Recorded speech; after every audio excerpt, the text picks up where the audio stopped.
Welcome Revanth on to the stage. రేవంత్కి చప్పట్లతో welcome చెప్పేద్దాము. పిలవడం కొంచెం కాన్ఫిడెంట్గా పిలిచేశాను కానీ ఇప్పుడు మైక్ ఇవ్వాలంటే భయం వేస్తుంది నాకు, ఏం మాట్లాడతాడో అని. రేవంత్ కొరికేస్తావా? చెప్పు. కంగ్రాచులేషన్స్ రేవంత్. అందరికీ నమస్కారం. అందరూ బాగున్నారా? ఎంత బాగా ఎంకరేజ్ చేసినందుకు థ్యాంక్ యూ సో మచ్. మీరు అందరూ వెళ్ళి థియేటర్స్కి వెళ్ళి ఎంత బాగా ఎంజాయ్ చేసినందుకు థ్యాంక్ యూ సో మచ్. అలాగే అలాగే నాలాగా ఓటీటీ చూసి ఎవరు పాడవద్దు, ఎవరు అలా నాలాగా తిట్టద్దు. ఒక మెసేజ్ ఇవ్వడం కోసం ఇలా చేసాం అంతే. దానివల్ల మీరు ఇలా అవుతుందని మేము ఎప్పుడు అనుకోలేదు. Sorry. Thank you this opportunity. మేమందరం ఫుల్ ఎంటర్టైనింగ్గానే తీసుకున్నాము. You don't need to feel sorry, but you are very responsible. మరి ఒక్కసారి వెంకటేష్ గారు ఇక్కడ ఎదురుగా ఉన్నారు కదా, అనిల్ గారి గురించి. అనిల్ సార్ నాకు ఇంత మంచి ఛాన్స్ ఇచ్చారు కదా, ఆయనకి నేను ఎప్పుడు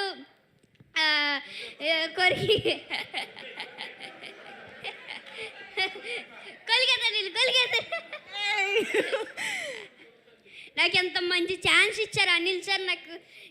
నాకు ఎంత మంచి అవకాశం ఇచ్చినందుకు ఏం చెప్పాలి అర్థం అవ్వట్లేదు నాకు. అనిల్ సార్ నాకు ఎప్పుడు ఇంట్లో లాగా సెట్లో ఉన్నారు. ప్రతి ఒక్కళ్ళు నాతో బాగా ఎంటర్టైన్ చేసి నన్ను అందరితో బాగా ఎంటర్టైన్ అవ్వాను. అనిల్ సార్ అయితే ఇంకా చెప్పాల్సిన అవసరం లేదు. బాగా super super. Thank you Revanth. Thank you so much. ఇంకా నీకేమైనా కాంప్లిమెంట్స్ వచ్చాయా? లేదు. అయ్యో, ఇంత కాంప్లిమెంట్స్ ఇస్తున్నారు కదా, అక్కడ వీడియోలో చూసావు కదా. సో మేము మళ్ళీ చూస్తాము, ఎంజాయ్ చేస్తాం. Thank you so much. కూర్చో. Yes sir. ఓకే, సో ఇప్పుడు ఆలస్యం చేయకుండా వేదిక పైకి శ్రీనివాస్ గారిని స్వాగతం పలుకుతున్నాము. చిట్టి గారు please welcome on to the stage. అలాగే పమ్మిసాయి గారు, ముగ్గురిని కూడా వేదిక పైకి రావాల్సిందిగా కోరుకుంటున్నాం. అఫ్కోర్స్ అనిల్ రావిపూడి గారి సినిమాలు అంటే శ్రీనివాస్ గారు చాలా స్పెషల్గా కనిపిస్తూ ఉంటారు. అండ్ పమ్మిసాయి గారి టైమింగ్ గురించి ఇంకా చెప్పక్కర్లేదు. అసలు ఆయన డైలాగ్ డెలివరీ, ఆయన వెంకీ గారితో కలిసి పండించిన కామెడీ అదిరిపోయాయి. చిట్టి గారు వెల్కమ్ అండి, hearty welcome. So S Srinivas garu. అందరికీ నమస్కారం అండి. ఇంత పెద్ద బ్లాక్ బస్టర్ హిట్ ఇచ్చినందుకు విక్టరీ వెంకటేష్ బాబు గారికి, అనిల్ రావిపూడి గారికి, దిల్ రాజు గారికి, శిరీష్ గారికి కృతజ్ఞతలతో కూడిన అభినందనలు.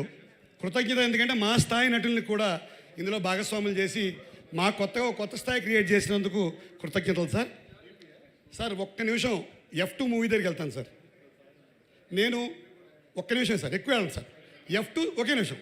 F2 సినిమాలో నాకు వెంకటేష్ బాబు గారికి, తమన్నా గారికి పెళ్లి చేసి ఒక సీక్వెన్స్ ఇచ్చారు అనిల్ రావిపూడి గారు. ఆ సినిమా పెద్ద హిట్ అయ్యి నా వేషం కూడా హిట్ అయ్యి ఉన్న ఉద్యోగం పోయింది సార్. ఆ దెబ్బకి కలెక్టర్ ఉద్యోగం మానేసి హైదరాబాద్ వచ్చాను పెట్టించుకుని పెద్ద యాక్టర్ అయిపోదామని. పెద్ద సినిమాల్లో చిన్న వేషాలు, చిన్న సినిమాల్లో పెద్ద వేషాలు. సాగుతోంది భయం వేసేస్తుంది. మా ఆవిడ అడుగుతుంది, అదే F2 పట్టుకుని పోయో ఏమైంది జీవితం అని. సో ఈ భయంలో భాగంగా నేను నటించిన ప్రతి సినిమాకి వెళ్తాను. ప్రతి సినిమాకి ఆ ఇంటర్వెల్లో ఎవరైనా గుర్తుపడతాడేమో ఆశతోటి ఆ ఇంటర్వెల్లో బయటకు వచ్చి థమ్స్అప్ తాగుతాను సార్. ఫస్ట్ అయిపోతుంది, ఒక్కడు కూడా గుర్తుపట్టాడు. తర్వాత లిమ్కా, స్ప్రైటు, కాఫీ, టీ అన్నీ అయిపోతాయి. ఈ లోపల ఇంటర్వెల్ బెల్ అవుతుంది, అందరూ నన్ను తోసుకుంటూ లోపలికి వెళ్ళిపోతారు. ఒక్కడు కూడా పట్టించుకోడు. లోపలికి వెళ్ళిన తర్వాత ఓ రోజు జరిగింది సార్, పక్క సీట్లో ఒకడు కూర్చున్నాడు. ఎవడూ పట్టించుకోవట్లేదు. 3 ఏళ్ళు అయిపోయింది, అందరూ కలెక్టర్లు అయిపోయారు, జీవితం ఇలా అయిపోయిందని భయం వేస్తుంది. కరెక్ట్గా వాడు నాకేసి చూసి, సార్ మీరు కమాన్ అంటున్నాను, నేను గుర్తుపట్టేశాడేమో అని. చాలా బాగుంటారు సార్ అన్నాడు. ఇదేంటి మన సినిమాలో ఆ పప్ప పాండే గాడు ఆ జార్జ్ యాంటనీ తొడమీ చేసినట్టు వేస్తాడమని భయం వేసి నేను పక్క సీటుకి వెళ్ళి సర్దు కూర్చున్నాను సార్. ఇది నా ఇంటర్వ్యూల అనుభవం. అయితే మొన్న నేను నారాయణ గారు అమలాపురంలో ఈ సినిమాకి వెళ్ళాం. 552 మంది ఉన్నారు. నారాయణ గారు రచయితను గుర్తుపట్టరు పెద్దగా. నేను ఆయనను పాపం రాసినదేలే ఆయన తోసుకుంటూ నన్ను నా దగ్గర సెల్ఫీలు తీసుకున్నారు సార్. ఈసారి నేను చెప్పాల్సి వచ్చింది, ఈయన నారాయణ గారు రచయిత, మన ఊరేం చెప్పాల్సి వచ్చింది. సో 400-500 సెల్ఫీలు ఇచ్చిన ఈ సినిమా స్టామినా అది. మా స్థాయి నటులకు కూడా ఒక స్థాయిని కల్పించిన ఈ సినిమా స్టామినా ఇది. సో అదిదా మా విక్టరీ వెంకటేష్ బాబు గారి స్టామినా. అదిదా మా అనిల్ రావుపూడి గారి స్టామినా, అదిదా మా దిల్రాజ్ అన్నయ్య, మా శిరీష్ అన్నయ్య గారి స్టామినా. ఇప్పుడు ఇంకొక్కటే ఒక మాట చెప్పి క్లోజ్ చేస్తాను సార్. అనిల్ గారు, మీకు ఒక గొప్ప కాంప్లిమెంట్ వచ్చి చెప్పి నెక్స్ట్ ఒక లైన్ చెప్పేస్తాను. సుబ్రహ్మణ్యం గారు అని ఒక ఆయన రిటైర్డ్ ప్రొఫెసర్ సార్, అంటే ఆయన నాగార్జున యూనివర్సిటీలో 1940 నుంచి వచ్చిన ప్రతి సినిమా మీద ఆయన రివ్యూ రాశారు. చాలా గొప్ప మనిషి ఆయన, సినిమా ప్రేమికుడు, రిటైర్డ్ ప్రొఫెసర్, 80 ఏళ్ల మనిషి. ఆయన ఈ విమర్శల మీద రాస్తూ ఆయన ఒక మాట రాశారు. విజయవారి సంస్థల్లో కేవీ రెడ్డి గారి స్క్రీన్ ప్లే, ఆయన తయారు చేసిన పాత్రలు ప్రతి పాత్రకి ఒక ఔచిత్యం ఉండడం అనిల్ రావుపూడి గారిలో కనిపించిన ఒక మాట అన్నారు. నేను అది మొన్నే చెప్దాం అనుకున్నాను కానీ మీరు బిజీగా ఉందని ఫోన్ ఎత్తలేపాను. సో విజయ సంస్థ కేవీ రెడ్డి గారితో అనిల్ గారి స్క్రీన్ ప్లేని ఈ పాత్రలందరికీ ఔచిత్యం కల్పించడాన్ని పోల్చారు. సో ఈ సినిమాని తెలుగు ప్రేక్షకులందరూ లాలించారు, శాసించారు, ప్రేమించారు, నవ్వుకున్నారు, మురిపించారు. ఫైనల్గా ఒక్కటే మాట, పోతారు, అందరూ పోతారు. మన సినిమా డైలాగే, ఎక్కడికి? సంక్రాంతికి వస్తున్నాను సినిమాకే పోతారు, వేరే సినిమాలకు పోరు. జై Hind. Thank you very much. Thank you అండి. పమ్మిసాయి గారు మాట్లాడతారు ఇప్పుడు. అందరికీ నమస్కారం.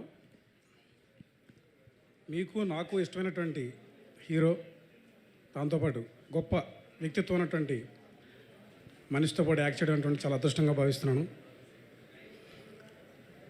గత చిత్రాల్లో హాస్యం చాలామందికి ఆశ్రయం కల్పించింది. ఈ తరంలో హాస్యానికే ఆశ్రయం కల్పించినటువంటి దర్శకుల్లో అనిల్ రావుపూడి గారు ఒకరు.